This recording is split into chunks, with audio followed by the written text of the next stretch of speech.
All right, welcome back, Powers on Sports Podcast. Real pleasure. We are going to talk to, man, this guy's resume is so long these days. I gotta write it all down. I got it all written down. We're going to talk to the professor. He's an author.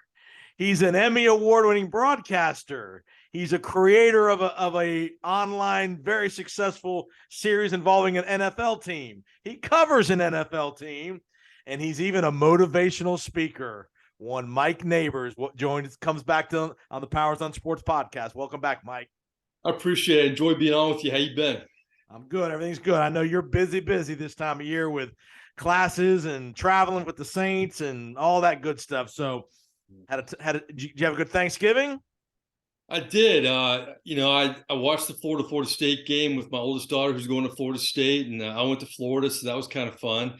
She enjoyed that game more than me in the end, but yeah, it's all good. There you go. All right. Before we get to the Saints, I want to talk a little World Cup. USA beat Iran today to get to the knockout round. You're a sportscaster. You've covered a lot of big events over the years. Just talk about the nationalism an event like the World Cup, an American, feel-good story. The Americans kind of unites the country a little bit during this tournament. How important do you think it is just for the positivity of the country that the U.S. got into the knockout round? Well, I think they're doing so much better than they did, obviously, the last couple runs. But I think a big part of that is they figured it out that they had to go young. And I think they have the right coach, too. And I love that the coach is working with this young team. And it seems like the chemistry is really good. And they're a confident bunch, Jason. That's going to be so important moving forward because I don't want to say house money. You can't coach that way. Right. But I do feel like the pressure's been lifted from this team, and that could be dangerous when you're a young team. And really, if they could do anything more, it would be great. But you have to feel good about the future, that the second youngest team in the World Cup is advancing and has the potential to keep going here. And remember, fans, the United States hosts the World Cup in 4 years, so we'll automatically be in the World Cup. Did you ever cover the World Cup or in the States or in when the Olympics were in Atlanta? You know what? That's one of my biggest regrets. I was working in Tallahassee. For whatever reason, we didn't get up there. I've never covered a World Cup, never covered the Olympics, and I really want to do both. So, yeah, that's a good reminder. I mean, there's a lot of progress, and I like the way that they work with the MLS, too. I think that's really helped a lot of these young soccer players. Yeah. All right, let's get to your wheelhouse these days, the New Orleans Saints. You do a lot of work with the Saints throughout the football season. You have a great series online called Errands where you follow either a current Saint or a former legend Saint in the Saint organization. You take them around for a day and you follow them and get into their personal life a little bit. Talk about how that series has evolved over the years and how much joy you have creating that content every year. Well, I mean, everybody in the media knows this, and I think a lot of fans can realize that we don't get one-on-one interaction with athletes as much as we used to. Social media is a big part of that. The athletes have their own platforms. Then the pandemic hit. There's another generation of athletes that just interviewed us via Zoom for a while. So I created this 4 years ago because the reason I got in the media, frankly, I love telling stories and I love relationships. And because of the reasons I just stated, we've lost that over the last few years. So I wanted to create a series where I could kind of rekindle that a little bit. We started with Dick Vitale. He was, as Dick Vitale is always, fabulous. Awesome, baby. He was great. And then the Saints saw that and they liked it. So I was signed to kind of a prove it deal. They were going to give me 6 episodes. If they liked it, we would re-sign. They liked it. Then the pandemic hit. We ran errands with Archie Manning in New Orleans with a mask on for hours, and Morton Anderson in Atlanta. And we just got renewed for our 4th year. Awesome. And now they've changed it a little bit. We're doing current players. And we're doing more community errands. So it's been great. We did Jameis recently. We just did Jarvis Landry. It's been a really fun run. I appreciate you letting me plug it. Yeah, absolutely. Let's talk about the Saints on the field a little bit. A lot of people thought the Saints beginning of the year were going to be a major contender in the NFC. And for a variety of reasons, they just haven't. The quarterback play has been okay, not great. A lot of injuries. They've lost some of their key guys, Mike Thomas and some others. Lattimore has been on. What have you seen just from being around them every week has kind of been the big thing that's really held the Saints back? Well, just like the Bucs, the Saints had a vision of what they would be. And the Bucs thought the offensive line would be intact. That hasn't happened. The big thing for the Saints, Jason, they thought they'd have a much improved receiving core because as you mentioned, no Michael Thomas a year ago. They didn't have Jarvis Landry, and they drafted Chris Olave, who is arguably the MVP of the team so far. Right. I think the front runner for Rookie of the Year. So, but you don't have Thomas, and Landry's been hurt most of the year. The offensive line's been inconsistent. The problem with the Saints, for you Bucs fans listening to this, the Saints have beat the Saints. I mean, the Saints should have beaten the Bengals. They were there at the end. They should have beat the Vikings in London. Penalties, turnovers. They have the worst turnover ratio of any NFL team, one of the most penalized teams. This past week, they lost to the Niners in Santa Clara, 13-0. Usually when you're shut out, you just play bad football. Kamara fumbles right by the goal line. A questionable call with Olave. We thought they may call a fumble. They said it was incomplete, which was one of the worst calls I've seen in a long time. I have no idea what a catch is in the NFL anymore. Right. And I'm not one to complain about officiating. It's the Saints who've made these mistakes, and they turn the ball over. I still feel without Michael Thomas and with some uncertainty at quarterback that they're still a pretty good football team. We did a stat in our pregame show, and this is really all of the NFL, but it's really been with the Saints. When they don't turn the ball over and they're not penalized, that's when they've won games this year. Right. But when they make the mistakes, and they've made a bunch of them, they're a lot of them are self-inflicted, and that's why they've lost. The good thing is you've got a home game this week. Mike's based out of Tampa, even though he covers the Saints. Yeah. Saints come to Tampa Monday night, and say what you want, it's a game for first place. New Orleans is one game out behind the Buccaneers in first place, even though the records are not great. One of these probably two teams is probably going to the playoffs if they win that. When you win that, whoever wins this division. So as much as we think the Saints aren't doing very well in the Bucs, this game's a big game in the scheme of the playoff race. I think the key for the Saints is the defense, and that's really carried this team the last 4 years. Despite Sean Payton, despite Drew Brees, the defense has been the number one strength of this football team. They played great against the San Francisco 49ers. Held Christian McCaffrey to under 50 total yards. Yep. He's averaged almost 100 total yards since he's come over from Carolina. If the defense can play well, we've seen how well they can play against Brady and the Bucs, because Trevor Siemian beat the Bucs a year ago. I mean, didn't take a lot of offense for the Saints to beat the Tampa Bay Bucs, to shut them out 9-0, and they were 11.5-point dogs in Tampa and Ray J last year. So I think it comes down to defense and the offense just playing steady football and not making mistakes, because it'll be interesting to see. This will be a big story if Marshawn Lattimore comes back this week, right, because he and Mike Evans go at it.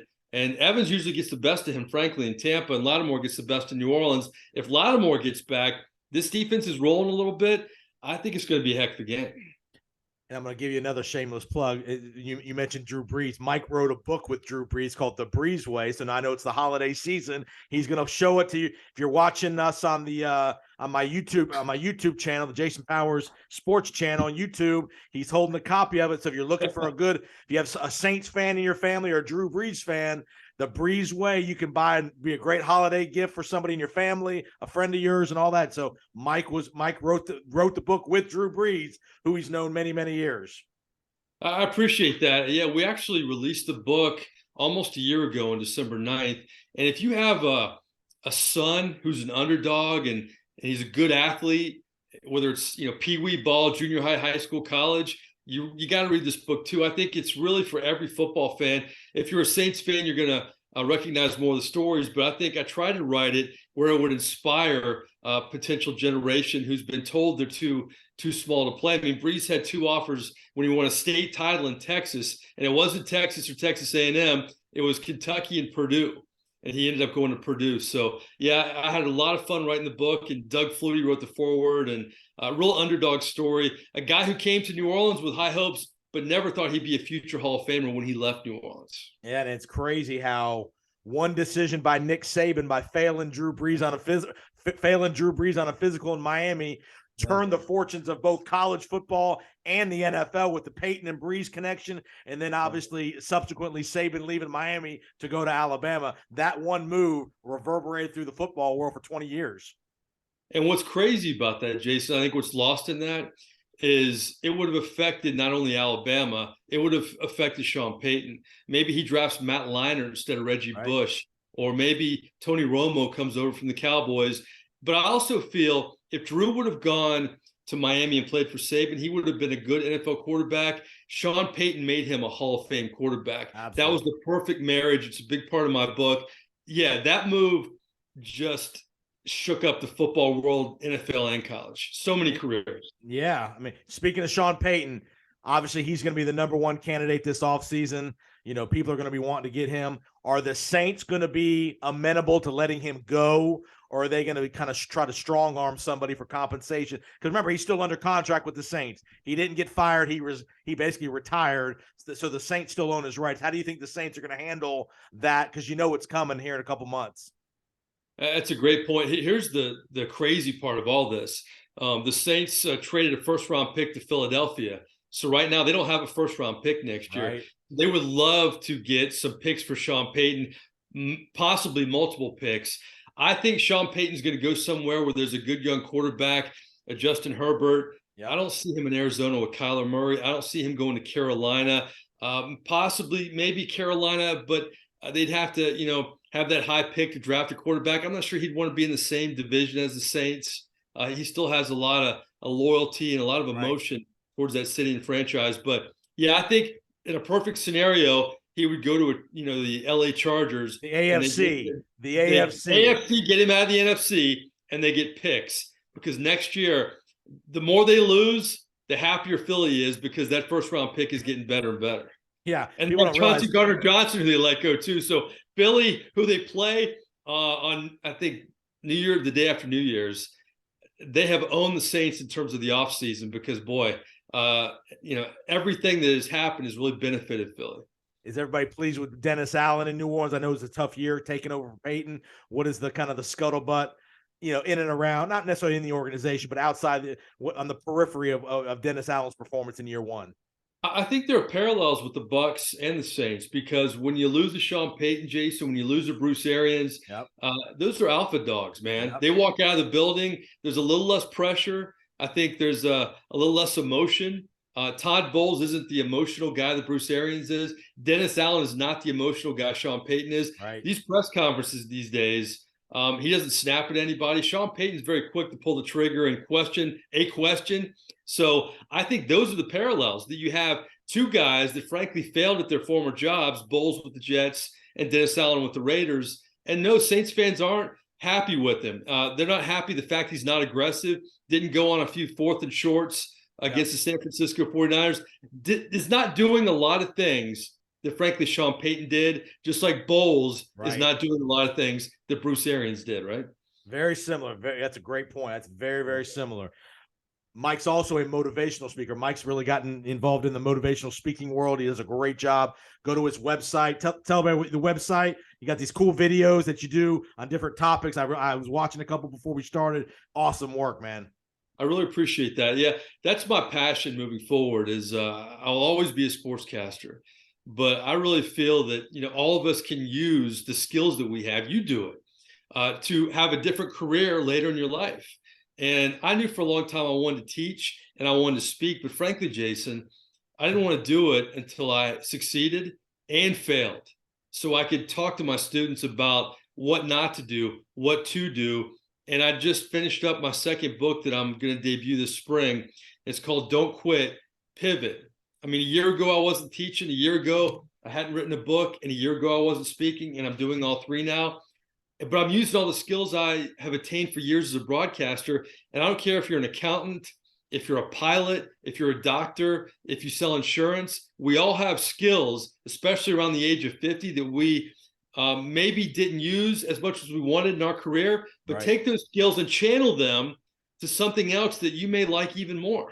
No, that's a great point. There's a lot of us that all go through failures in our life, unexpected or expected. I mean, a lot of as much change as there's been in society the last 10, 15 years with the economy and just everything going on, COVID, lots of people have to be prepared to make a change when it's something you don't even want to have to think about doing, but it's forced on you because of just life circumstances.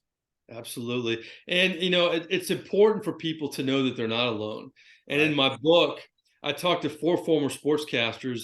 One is he created an auctioneering company. He's doing auctions all over the country. One is a fitness trainer. One's a financial analyst. And one, I'll say his name, Pat Clark, who was arguably the most famous sportscaster ever in the city of Orlando, is now selling what he's calling a goop dog, which is basically a manwich in a hot dog bun. It was his mom's recipe. It was something he's wanted to do for years, and he's loving it.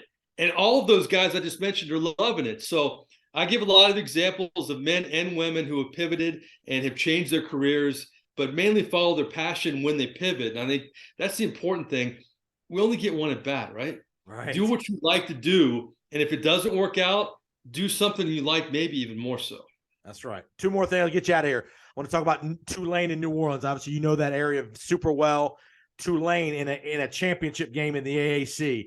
People don't realize after Katrina hit New Orleans, Tulane athletics was decimated because of the people leaving New Orleans, the university, the damage.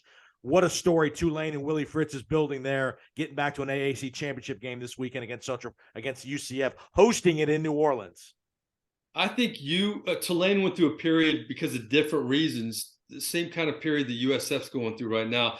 They hired a lot of coaches they thought had potential to turn things around. I mean, they hired Curtis Johnson, who was the wide receivers coach for the New Orleans Saints. Big time recruiter when he was at the University of Miami, recruited Reggie Wayne back then. They thought that would be a home run. All of the selections, just kind of like USF recently, haven't hit. Willie Fritz hit big, and he's had a huge year. And because of the Saints and because of the emergence of the Pelicans getting more popular with Zion, it's kind of lost in the shuffle, but not New Orleans. You go there, it's a big story right now. There's a lot of excitement, and they're hoping Willie Fritz doesn't leave, but I think many can understand why he would, and there'll always be an appreciation for what he did because, as you mentioned, after Katrina, Tulane was a mess. They tried multiple times to hire the right guy, and they haven't found him until Willie Fritz. Yeah. Last thing, I'll get you out of here. A lot of you mentioned USF, a lot of speculation here in the last couple of days, potentially a Deion Sanders. You know, obviously USF's looking for a coach. Deion Sanders' name. He's got roots in Florida. He grew up in Fort Myers. Obviously, his Florida State background and all that. Do you think Deion would be a good fit in Tampa and more so a good fit at USF? Not quite Power 5, but has potential to get there quickly due to his ability to sell a program and his flamboyancy and all that good stuff. One word. Absolutely. I think it's a win-win for both because when you think about it, Mike Norvell's getting FSU back on track. We'll see with Billy Napier. Miami's got a new coach. But the reason I say all of that, man, it's wide open for Deion to come into USF and take over the state in terms of recruiting. I think Deion automatically would be the number one recruiter over all the coaches that I just mentioned. And to me, I think he wanted that Florida State job when they hired Norvell, but didn't have the experience. Right. But the competitor that Deion Sanders is, Jason, to not only build Jackson State, but then make USF the power in his home state bigger than his alma mater, that's got to be the selling point for USF. Yeah. They got to pay him. They got to build that stadium. It's a no-brainer. And I frankly think, I don't know what is out there for Deion, but forget Colorado. This is your home state. Right. Colorado's won before. USF's kind of won, but you have a chance to really uplift them, not only in the state, but nationally too. And with free agency, basically in college football, with NIL and the transfer portal, he's going to have the ability to get guys from all walks of life, all parts of this country that are big football players. So I would say, especially on the defensive side of things, with his pedigree on defense, I think you're right. I think he may not be here very long. He may only be. He potentially could only be here a couple years. Who knows? But you're right. I think it could be a home run hire from the elevation of the brand of USF football. Yeah, and if he gets them a stadium faster and he gets at USF, just, a 2-year run, look where they've been for years and years and years since Jim Leavitt left. They need a spark plug. They need something, and Deion Sanders would be perfect. I think it's a win-win. It'd be great for Deion. It'd be tremendous for USF. All right, Mike, awesome work, man. Tell everybody where they can find. I know you got your media website for the company, and tell us everybody where you can find the Aaron series. Yeah, you just go to YouTube, hit Aaron's, the word Aaron's like you're running errands, ERRANDS, and hit Saints or Aaron's and Vital. We've talked to a lot of different entities about growing it. And check out the Brees Way. You're looking to buy the football fan in your life a gift for Christmas. It's on MikeNabors.com, Nabors, and I'll send you an autographed copy. All the information is on there. It's also on Amazon and every kind of book platform too. But hey, you do a great job, my friend. And I know you're working hard, and I'm watching everything, and I really see how every week you get great guests, unlike this week, but usually great guests. So, continued success. All right, man. Christmas lunch on me next time we get together, man. Me, you, and TJ. Absolutely, absolutely. Good to talk to you, man. Have a great holiday. Have a great holiday, Mike. Keep up the great work with the Saints, and tell the daughter, the Knowles, another year of dominance in the Nabors household. She already did that all set. It was a Friday night. It was all Friday night. Yeah. I got that in my face the whole game, especially at the end. Have a great weekend, Mike. Thanks for the time, buddy. You too, brother.